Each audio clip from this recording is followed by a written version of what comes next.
So yesterday, a historic day. We're in unprecedented times. We've heard that over and over and again. And as I was talking with Schmelzy a while ago, this is the beginning, people. This is the very cusp of the beginning. This is going to be a raucous election season. Joining us now, Harbor Strategic Affairs, John Sellek, been on with us before. Hey, John, how you doing this morning? You okay? I'm good. We got a lot of leaves down and some sticks and twigs, but luckily we missed the tornado action east of town. Yeah, you didn't. You don't have a lot of cleanup. That's good. So that gives you time to talk to me. So let's get into this thing. I was talking with Ryan Schmelz a while ago on air about the whole mugshot yesterday. Trump's got a look, doesn't he? He's got that look. He sure does. And I asked my wife yesterday when I first saw it, do you think he's just mad and that's loose, or he completely planned that out? And he planned that. He planned it out, right? It's already going on T-shirts. And just like Trump kind of mastered the concept of taking a negative and putting it right out front. And he's done that so well, Mike, that I was thinking the Biden team decided to double down and keep calling his economic plan Bidenomics, even though the name Biden has a 38% approval rating. I don't think it's working quite as well for him. Yeah, Donald Trump, and before even the presidential stuff. You know, when you go back to that show he had, what was that show? I'm going to hire you, or whatever that show was. He's a marketer. That's what he does. You put your name on everything. But let's get to the how this will impact the race itself. I mean, he didn't show up at the debate the other night. He was everywhere on the debate. Yeah, it was. And when you look at the New York Times put together a list of who got attacked the most. And while it's a little interesting that Ron DeSantis was attacked basically the least, because there was this sort of general sense that he was not rising, he was falling. So instead, most of the attacks went on Biden and Trump. And then third place was Ramaswamy, since he's seen as rising. But Trump dominated that. He probably came out of that whole situation still ahead of the field. I actually think you probably agree. If he was on that stage, he definitely had some moments where he got shoved around, most notably by Nikki Haley. So, that's why I think we saw in the Wall Street Journal polling information that of candidates who had the highest percentage of would you now consider them more than you previously did, Nikki Haley gained 17% on that number. But, Ramaswamy gained 5 on top of him already being in second or third place in a lot of different polls. So all that debate did, Mike, is help introduce him to a wider audience than the New Hampshire and Iowa audiences he's been in. I think he knew that. I think he knew that was his opportunity, and that was his goal right there. So is he going to make a phone call at some point toward that time later in the race, and much later in the race, once he's made a bigger name for himself? Or is Donald Trump going to make the call and go, assuming Donald Trump is still the front runner, but I know, come on. But is he going to make that call and go like, yeah, hey, Vivek, I want you to be my VP? I think he's got a little longer to go before he could put trust in him like that. And he also, last time he picked somebody who was like, relatively speaking, kind of like a piece of cardboard as far as charm goes. And Mike Pence, he doesn't necessarily like the competition, but it might actually give him a boost. I mean, I think everything's on the table. But there was a national political columnist today who wrote that Ramaswamy was giving new meaning to the word rhino, and that now it means running in name only, because essentially he's just counting on Trump being the nominee this time, and then he'll be the heir apparent next time. Aha. And it seems like that could hold some water. Talking with John Sellek from Harbor Strategic Affairs. The whole thing yesterday, and we were saying early on, yeah, the debate is going to be big. The next day is going to be, meaning yesterday, bigger. Now, I don't know about ratings. I know that Fox had some big ratings on the debate the other night. But what do we know about the whole thing with Donald Trump in that interview he did with Tucker Carlson? Do we have numbers on that? Well, we've seen some numbers come out just in the last 12 hours or so. So the debate itself, it ran on Fox, the main Fox channel, but also on Fox Business. So they combined those two numbers.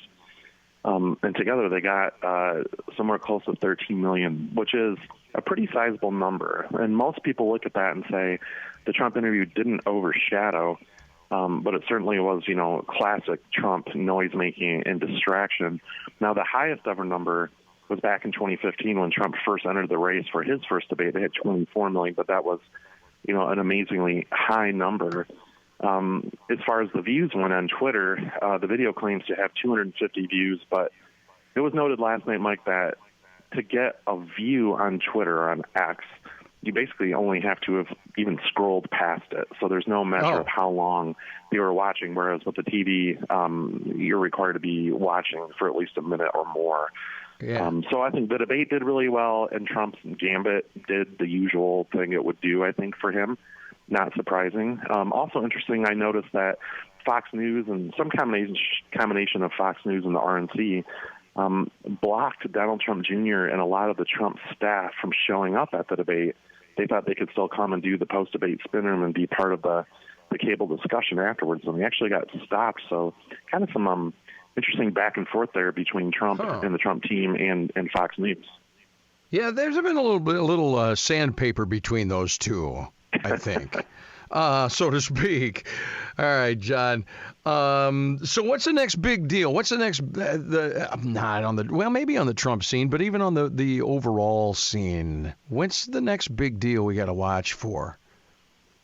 Well, the next debate comes up in basically about a month or a little less in September.